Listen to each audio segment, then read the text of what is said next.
दृष्टि आईएएस के टुडे जी के प्रोग्राम में आपका स्वागत है।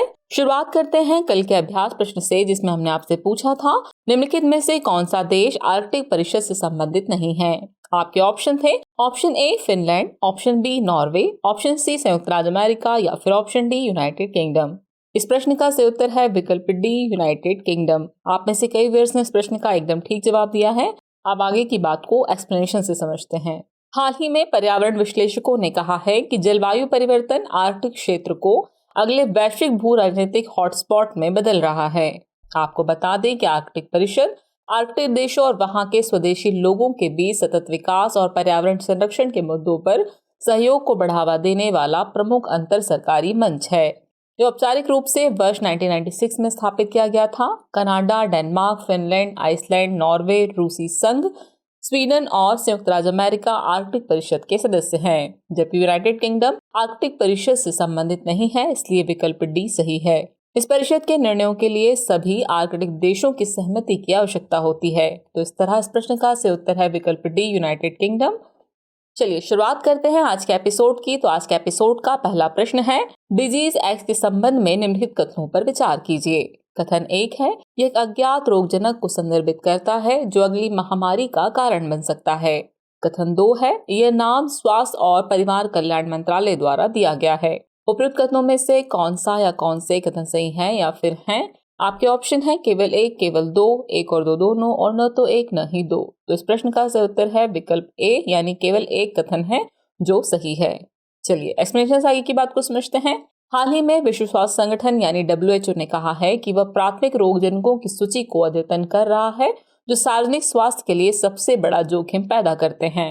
इसी क्रम में डिजीज एक्स एक अज्ञात रोगजनक को संदर्भित करता है जो अगली महामारी का कारण बन सकता है, इसलिए कथन 1 सही है।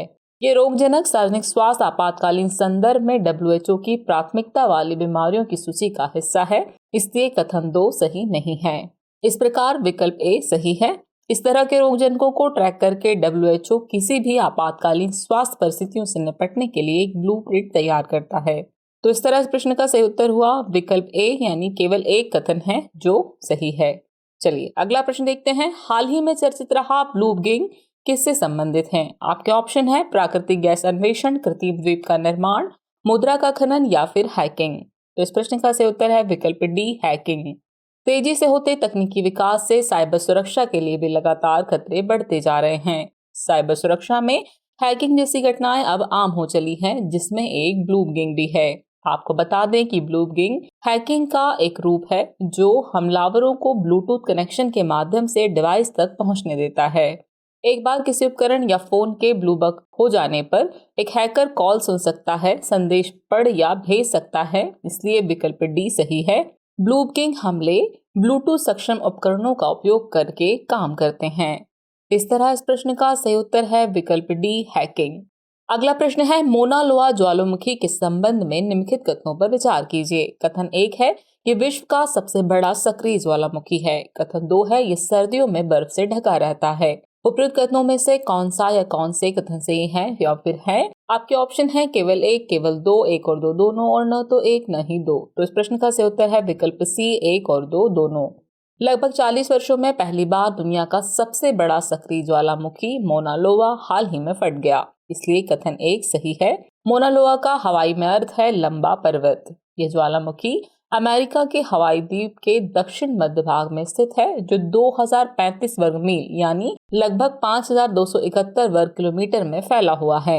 ये 5 ज्वालामुखियों की श्रृंखला में से एक है जो हवाई के बड़े द्वीप का निर्माण करती है। ये सर्दियों में अक्सर बर्फ से ढका रहता है, इसलिए कथन 2 भी सही है। इस प्रकार इस प्रश्न का सही उत्तर हुआ विकल्प ए, यानी कि केवल एक कथन है जो सही है। चलिए अगला प्रश्न देखते हैं। कला और संस्कृति के संदर्भ में पोनुंग लोक नृत्य किस राज्य से संबंधित हैं? आपके ऑप्शन है उत्तराखंड, गोवा, ओडिशा या फिर अरुणाचल प्रदेश। तो इस प्रश्न का सही उत्तर है विकल्प डी, अरुणाचल प्रदेश। चलिए एक्सप्लेनेशन से बात समझते हैं। पोनुंग अरुणाचल प्रदेश के सबसे महत्वपूर्ण लोक नृत्यों में से एक है, इसलिए विकल्प डी सही है। यह नृत्य मुख्य फसलों की कटाई से पहले प्रदर्शित किया जाता है, जिसमें महिलाएं अक्सर एक दूसरे का हाथ पकड़कर नृत्य करती हैं।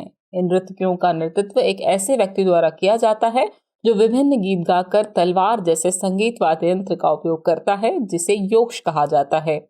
योक्ष पूरे नृत्य के दौरान इस्तेमाल किए जाने वाला एकमात्र उपकरण है। प्रतिभागी पारंपरिक पोशाक पहनते हैं, जिसमें काले रंग की एक शर्ट और लाल रंग की स्कर्ट जैसी पोशाक शामिल होती है। तो इस तरह इस प्रश्न का सही उत्तर है विकल्प डी, अरुणाचल प्रदेश। अगला प्रश्न है, निम्नलिखित में से कौन सा कथन आदर्श आचार संहिता के संदर्भ में सही नहीं है? आपके ऑप्शन है, इसे राजनीतिक दलों की सहमति से विकसित किया गया है, इसे मतदान के 10 दिन पहले से लागू किया जाता है, लोकसभा चुनाव के दौरान यह पूरे देश में लागू होती है, या फिर विधानसभा चुनाव के दौरान यह केवल संबंधित निर्वाचन क्षेत्र या राज्य तक सीमित होती है। इनमें से हमें जो है वो गलत कथन बताना है। तो गलत कथन है बी, इसे मतदान के 10 दिन पहले से लागू किया जाता है। यह कथन जो है गलत है। चलिए आगे की बात को एक्सप्लेनेशन से समझते हैं। आदर्श आचार संहिता राजनीतिक दलों और उम्मीदवारों के मार्गदर्शन के लिए मानदंडों का एक समूह है, जिसे राजनीतिक दलों की सहमति से विकसित किया गया है।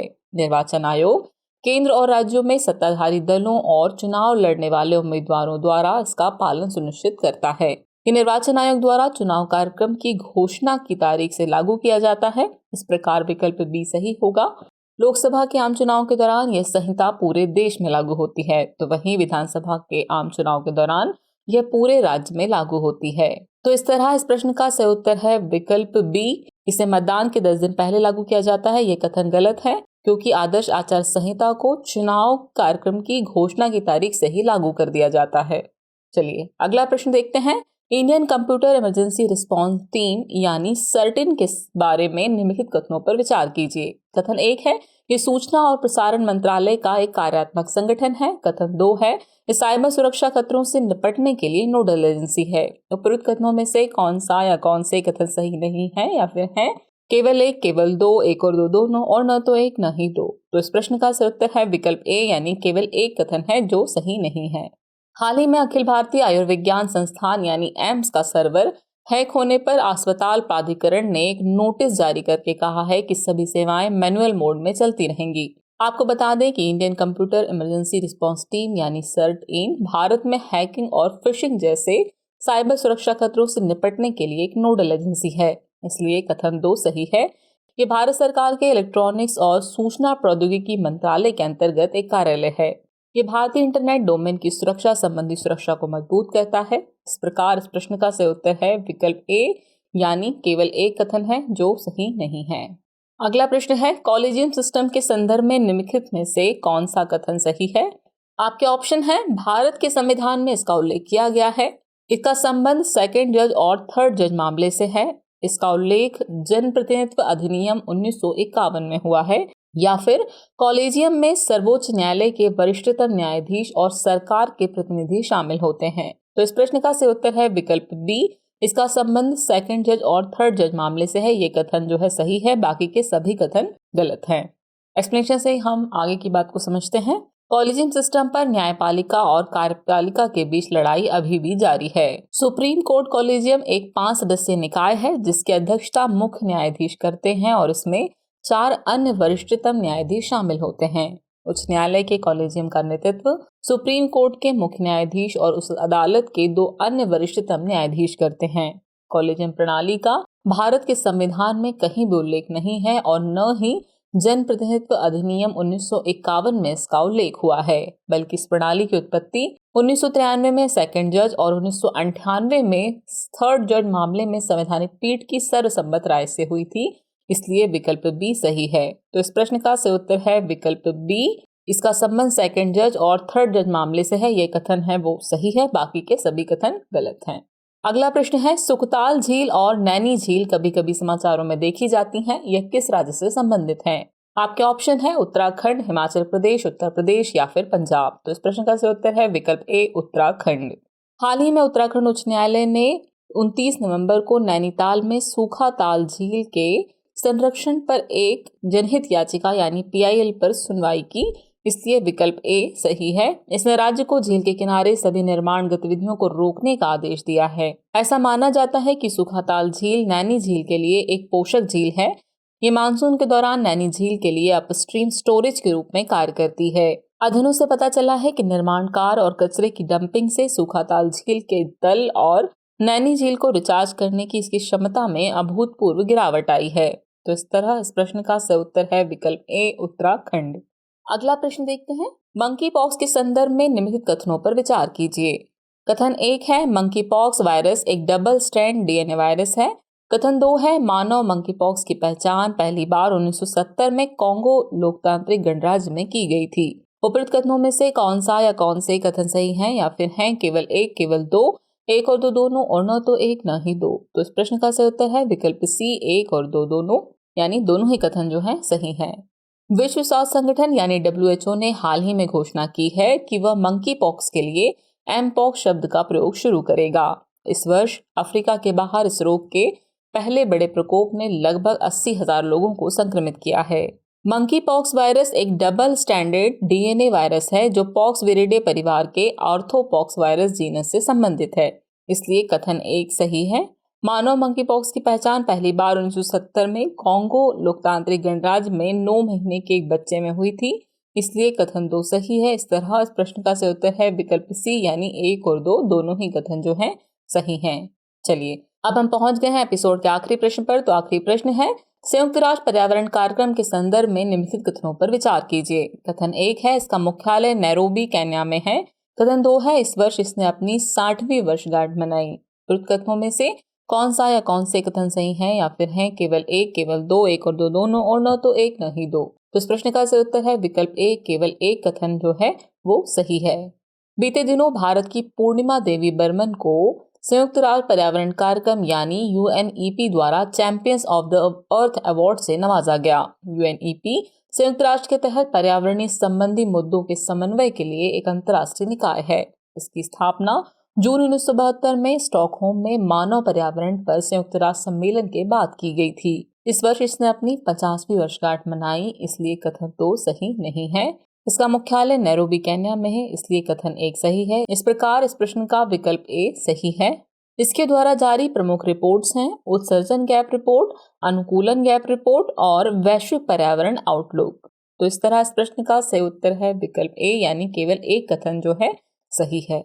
चलिए अब देख लेते हैं आज के एपिसोड के अभ्यास प्रश्न को। तो अभ्यास प्रश्न है, ओपेक यानी पेट्रोलियम निर्यातक देशों का संगठन के बारे में निम्नलिखित में से कौन सा कथन सही नहीं है। आपके ऑप्शन है, ऑप्शन ए यह एक स्थायी अंतर सरकारी संगठन है। ऑप्शन बी यह 10 से 14 सितंबर 1960 को बगदाद सम्मेलन में बनाया गया था। ऑप्शन सी इसका मुख्यालय वियना ऑस्ट्रिया में है, या फिर ऑप्शन डी ऑस्ट्रिया ओपेक का एक सदस्य देश है। तो व्यूअर्स इस प्रश्न का जवाब कमेंट बॉक्स में देना न भूलें। जल्द ही मिलते हैं नए एपिसोड में नए नए सवालों और उनके नए नए जवाबों और जानकारियों के साथ। तब तक के लिए शुक्रिया।